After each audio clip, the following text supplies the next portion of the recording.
5 seconds to go.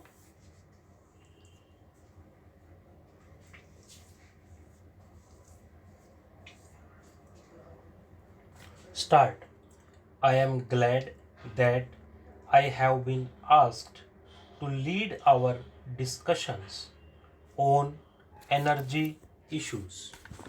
As a developing country, it is a question of vital concern to us in India, both for our rural population and our industries. Each country has its own energy perspective and must develop those sources of energy where it can derive the best results, not just in terms of immediate profit but in the long term interests of its people. Conditions of every country, availability of basic sources of energy, and capability will determine its choice of the technology of energy.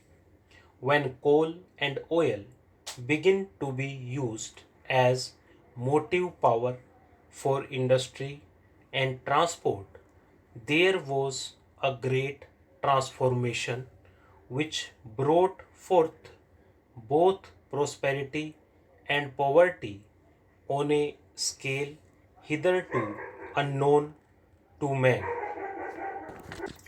Coal and later oil fueled the age of machine. Oil began to replace coal because of its cheapness and superior utility. Its cheap price and assured supply lulled the industrial world into a sense of complacency, with the result that despite the known limited period of exhaustion, no efforts were made to study alternatives. The world suddenly awakened with a shock to find that these treasures are finite and that they could be very expensive. In fact, it is quite safe to presume that even the current prices would hold good for more than a short period.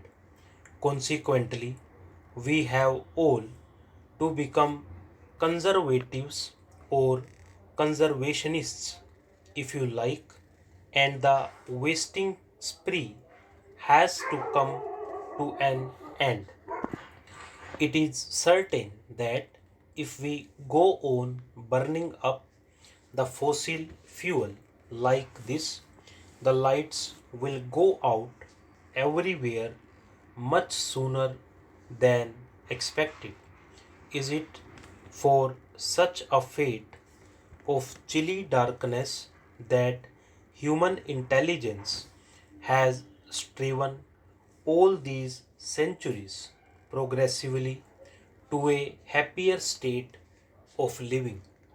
What avails it if man, in an attempt to exploit nature, should be vanquished by his own folly of extravagance? This wisdom, which has dawned on us, was prefigured in our own country. Gandhiji tried to put across to his countrymen that man should not become a slave to the machine and a victim of the machine age.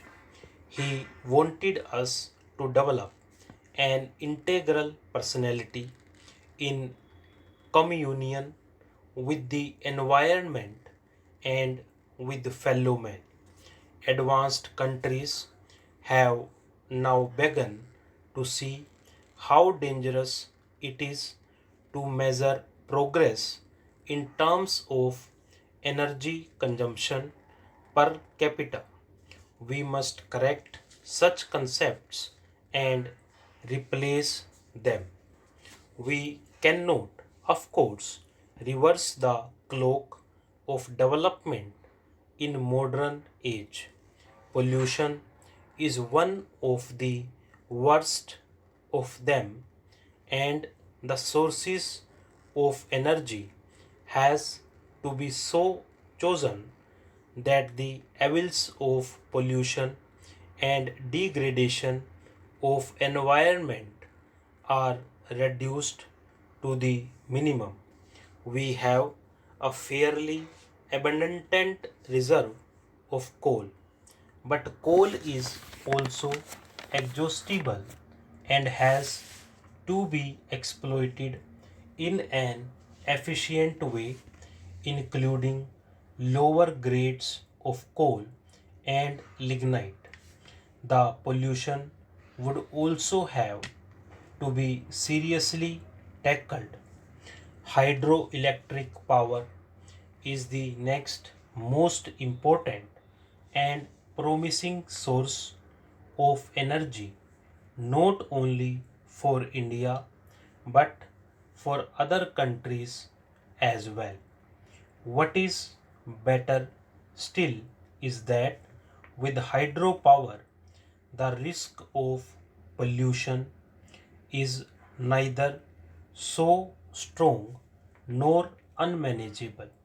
We should systematically survey our hydel power potential and cooperate with neighbors to tap it for mutual benefit. Unlike oil, hydel power comes ever fresh and endless from the snow mountains and rain fed rivers. To tap this fully in South Asia is a challenge to both engineering and fellowship. Modern science has opened up the atom and released its power for use by man.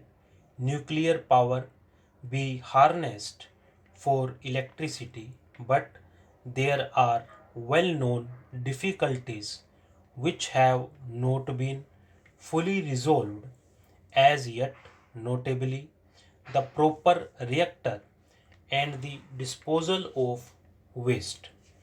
Two other sources of energy must claim our attention: biogas and solar energy. The advantage of using biogas plants in the villages is that it fits in with the technology of rural areas. There are, I believe, some problems yet resolved before it can be popularized in a large way to help the smaller peasants. In India, we are trying to work a strategy of community biogas plants. This is one energy sources which would be relevant to conditions in small countries as well as large ones in towns as well as in villages.